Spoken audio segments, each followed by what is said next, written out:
Evelyne Delia, la reine de la météo, a en effet accepté de mettre la lumière sur l'une des épreuves les plus difficiles de sa vie. Comme un grand nombre de femmes, la star du paysage audiovisuel français s'est battue pendant plusieurs mois contre un cancer du sein.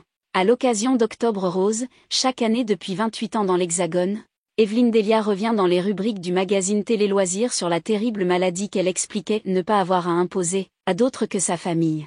Les téléspectateurs m'ont vite, eux aussi, apporté un formidable soutien, se souvient-elle.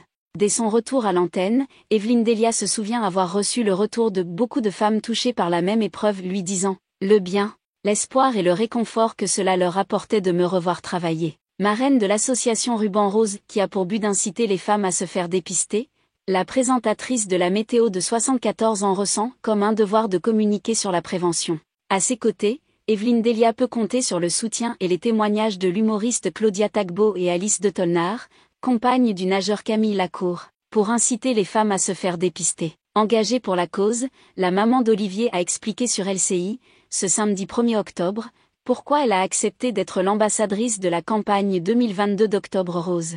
J'ai dit oui tout de suite pour une raison. J'avais entendu des médecins et des spécialistes dire que quand certaines personnes ont une certaine notoriété et en parlent, ça aide les gens et ça permet de déclencher des prises de conscience. Avant d'ajouter, et bien sûr moi-même qui ai été touchée par cette maladie, quand je suis revenue à l'antenne, quand j'ai enlevé ma perruque, les gens m'ont dit « on vous a suivi ». Et cela, c'est très important, c'est dans ce sens-là que je le fais. Évoquant son cancer du sein, elle s'en souvient comme de « quelque chose de très violent », il y a le choc quand on vous l'annonce. Alors c'est vrai que j'étais un personnage public et que ça, je trouvais que ça faisait partie de ma vie privée. Et je ne voulais pas faire subir aux autres les problèmes que j'avais.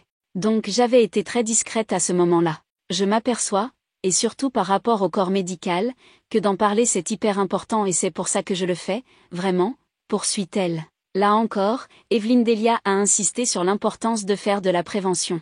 90% des cancers du sein sont guéris avec un dépistage précoce. Donc tous les 2 ans, à partir de 50 ans il faut se faire dépister.